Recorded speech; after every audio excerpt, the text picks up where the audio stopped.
నమస్తే, welcome to 99 TV. మాజీ మంత్రి నెల్లూరు వైసీపీ అధ్యక్షుడు కాకాణి గోవర్ధన్ రెడ్డి ఇంటికి పోలీసులు నోటీసులు అంటించారు. ఎందుకు? ఆయన అందుబాటులో లేరు, అజ్ఞాతంలోకి వెళ్ళిపోయారు, జంప్ అయ్యారు అరెస్టు భయంతో. కారణాలేంటి? రకరకాల కేసులు. ప్రత్యేకించి అక్రమ క్వారీ నిర్వహణ కేసులో నోటీసులు ఇవ్వాలని ప్రయత్నిస్తే ఆయన అందుబాటులో లేకపోవటం.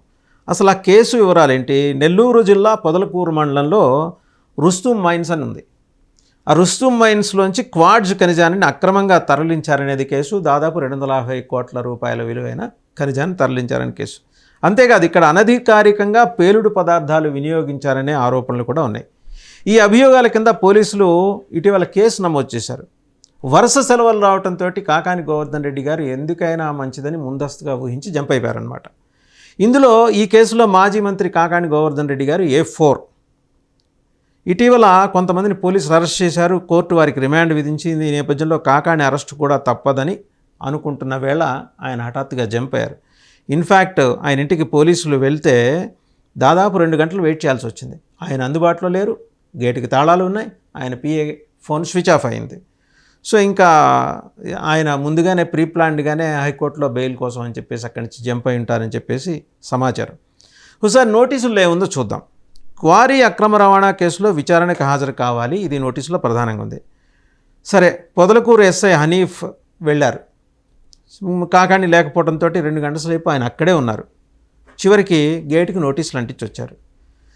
గతంలో కూడా కాకాణి గోవర్ధన్ రెడ్డి గారి మీద కేసులు ఉన్నాయి. ఆయన ఆర్చ్ రైవల్ సోమిరెడ్డి చంద్రమోహన్ రెడ్డి గారు ఉన్నారు కదా, ఆయన ఆస్తుల గురించి ఫేక్ డాక్యుమెంట్లు సృష్టించారనే కేసు ఉంది.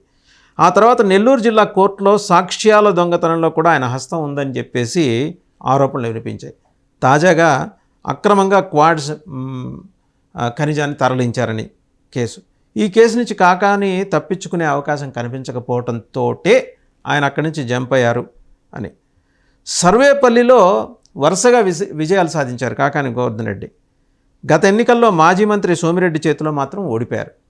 సరే, ఇది సోమిరెడ్డికి అనుకోకుండా కలిసి వచ్చిన అదృష్టం. ఆ వేవ్లో ఆయన గెలిచేశారు. అప్పటి నుంచి ఆయన దూకుడు కాస్త తగ్గింది. అయితే నెల్లూరు జిల్లా నుంచి ఒక్క వైసీపీ నేత కూడా గెలవకపోవడంతో జగన్కి ఆయనే దిక్కయ్యారు. దీంతో ఎన్నికల తర్వాత కాకానికి మళ్ళీ జిల్లా అధ్యక్ష పదవి కట్టబెట్టారు. ఇది స్థూలంగా కాకాని గోవర్ధన్ రెడ్డికి సంబంధించి. ఇక 6 మాజీల్లో ఈయన కాక మిగిలిన 5 ఎవరు? ఇది బాగా రౌండ్ అవుతుంది ప్రస్తుతానికి. పెద్దిరెడ్డి రామచంద్రారెడ్డి గారి పేరు వినపడుతోంది. అలాగే ఇంకొక 2 మాజీ మంత్రులు అండ్ 2 మాజీ ఎమ్మెల్యేలు కూడా ఇందులో ఉన్నారు. ఒక భారీ స్థాయి స్కెచ్ అయితే నడిచింది. ఆ క్వార్ట్జ్ మైన్స్ నుంచి అక్రమంగా తరలించడం 250 కోట్ల రూపాయల వ్యవహారం. రూపాయి కాదు, 2 రూపాయలు కాదు, లేకపోతే 10,000 కాదు, ₹1,00,000 కాదు, 250 కోట్ల రూపాయలు. సో ఈ కేసు నుంచి అంత తేలిగ్గా ఆయన బయటపడటం అనేది సాధ్యం కాకపోవచ్చు. ఆయన్ని అదుపులోకి తీసుకొని కోర్టుకు హాజరుపరిచి రిమాండ్కి పంపించిన తర్వాత జ్యుడిషియల్ రిమాండ్లో ఆయన నుంచి మరింత సమాచారం సేకరించడానికి పోలీసులు ప్రయత్నిస్తున్నారు. జ్యుడిషియల్ రిమాండ్ అయిన తర్వాత పోలీస్ కస్టడీ కూడా కోరే అవకాశం ఉండటంతో ఆయన హైకోర్టుని కాకాని గోవర్ధన్ రెడ్డి గారు హైకోర్టుని ఆశ్రయించడానికి, మరి ముందస్తు బెయిల్ కోసం హైకోర్టును ఆశ్రయించడానికి డిసైడ్ అయినట్టు, అందుకు తగ్గ ఏర్పాట్ల కోసం లాయర్లను కలిసేందుకు ఢిల్లీ వెళ్ళినట్టు సమాచారం. ఢిల్లీ వెళ్తే ఫ్లైట్లో వెళ్ళాలి, తెలిసిపోతుంది. ఇంక ఇతరత్ర మార్గాలు ఏమైనా ఉన్నాయా? ఈ అనుమానాలు కూడా పోలీసులకు ఉన్నాయి. లేదు, ఆయన అసలు ఎక్కడికి వెళ్ళలేదు, నెల్లూరు జిల్లాలోనే ఒక మారుమూల ప్రాంతంలో ఆయన ఒక డెన్ ఉంది, అక్కడ దాక్కున్నారా అని చెప్పేసి ఇంకో సమాచారం. డెన్లో దాక్కున్నారా, ఢిల్లీలో ఉన్నారా, ఎక్కడికైనా సరే ఆయనైతే ఇంకొక ఫోన్ ద్వారా అయినా కమ్యూనికేట్ చేయాలి. సో ఆ సిగ్నల్స్ ట్రేస్ చేయడానికి ఆయన ఉపయోగించే ఫోన్లు ఏంటి, ఈ నెంబర్లన్నీ కూడా పోలీసులు ప్రస్తుతం సెర్చ్ చేస్తున్నారు. సో మోస్ట్ లైక్లీ ఏంటంటే 24 అవర్స్ లోపల ఆయన్ని అదుపులోకి తీసుకునే అవకాశం ఉందని అంటున్నారు. ఇది కాక మిగిలిన 2 మాజీ మంత్రుల్లో ప్రధానంగా వినిపిస్తున్న పేరు పెద్దిరెడ్డి రామచంద్రారెడ్డి. అయితే పెద్దిరెడ్డి రామచంద్రారెడ్డి గారికి, అలాగే రాష్ట్ర ప్రభుత్వంలో కీలకంగా వ్యవహరిస్తున్న నాయక ద్వయానికి 2 నాయకులకి ఆల్రెడీ మంత్రి పదవులు ఎంజాయ్ చేస్తున్న వాళ్ళకి ఉన్న దగ్గరి సాన్నిహిత్యం కారణంగా పెద్దిరెడ్డిని ఇప్పటికిప్పుడు ప్రవేశపెట్టకపోవచ్చు ఆయన పేరు అనే మాట వినిపిస్తుంది. బట్ సీఎం చాలా పర్టికులర్గా ఉన్నారు. ఈ కేసులో ప్రత్యేకించి అనుమతి లేకుండా పేలుడు పదార్థాలు వినియోగించడం, ఇలాంటివన్నీ కూడా చాలా తీవ్రమైన అభియోగాలు. ఏదో ఇలా వెళ్ళగానే అలా రేపు పొద్దున బెయిల్ వచ్చే అవకాశం లేదు. సాయంత్రం అక్కడ కూర్చోబెట్టేసి రేపొద్దున స్టేషన్ బెయిల్ ఇవ్వటం అలాంటివి లేవు. చాలా పకడ్బందీగా కూటమి ప్రభుత్వం కేసు ఫ్రేమ్ చేస్తోంది.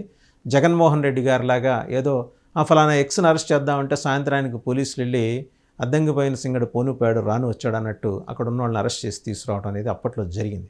ఇప్పుడు అలా జరగట్లేదు. ఉగాది ఎంటర్ అయిన తర్వాత ఆల్రెడీ ముఖ్యమంత్రి చంద్రబాబు నాయుడు గారు లోగడే ప్రకటించారు. వాళ్ళ క్యాబినెట్ మీటింగ్లో మాట్లాడారు. అలాగే తన ఆంతరంగికులతో కూడా ఆయన మాట్లాడినట్టు సమాచారం. కనీసం 6 మాజీలని మనం అరెస్ట్ చేసి చూపించాలి. మన క్యాడర్స్ రగిలిపోతున్నారు. ఏంటి ఇందుక మనం కూటమి ప్రభుత్వాన్ని ఎన్నుకున్నది?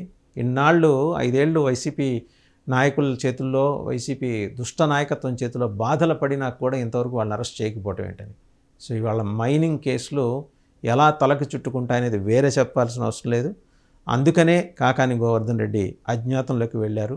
అదృశ్యమైనట్టు సమాచారం ఇచ్చి ఒక పక్క హైకోర్టులో బెయిల్ కోసం అప్పీల్ చేసుకోవటానికి. మరో సమాచారం ఏంటంటే ఇదే కేసులో సజ్జల రామకృష్ణారెడ్డి గారికి కూడా నోటీసులు వెళ్ళే అవకాశం ఉంది. ఎందుకంటే ఆయన కూడా గతంలో మైనింగ్ వ్యవహారాల్లో ఉన్నారు కాబట్టి. సో ఆ రకంగా చూస్తే పార్టీ రాష్ట్ర కోఆర్డినేటర్ సజ్జల రామకృష్ణారెడ్డికి, పార్టీ ముఖ్యులైన పెద్దిరెడ్డి రామచంద్రారెడ్డికి, ఒక పక్క యువతల కాకాని గోవర్ధన్ రెడ్డికి ఉచ్చు బిగిస్తే జగన్మోహన్ రెడ్డి గారిని సఫికేట్ చేయడం చాలా ఈజీ అని చెప్పేసి కూటమి ప్రభుత్వం భావిస్తూ ఉండవచ్చు కాక. There is a very possibility. అయితే జగన్మోహన్ రెడ్డి గారి ప్లాన్స్ ఆయనకి ఎలాగో ఉన్నాయి. ఒకవేళ వీళ్ళని అరెస్ట్ చేసి జ్యుడిషియల్ రిమాండ్కి తరలిస్తే జైలుకి వెళ్ళి ఎక్కడ జైల్లో ఉంటే ఆ జైలుకి వెళ్ళి వాళ్ళని పరామర్శించి ఒక్కసారి ప్రజలందరికీ ఇలా అభివాదం చేసేసి మళ్ళీ తన రెగ్యులర్గా తాడేపల్లిలో ఉన్న తన నివాసానికి వెళ్ళటమో, బెంగళూరులో ఉన్న యలహంక నివాసానికి వెళ్ళటమో చేస్తుంటారు.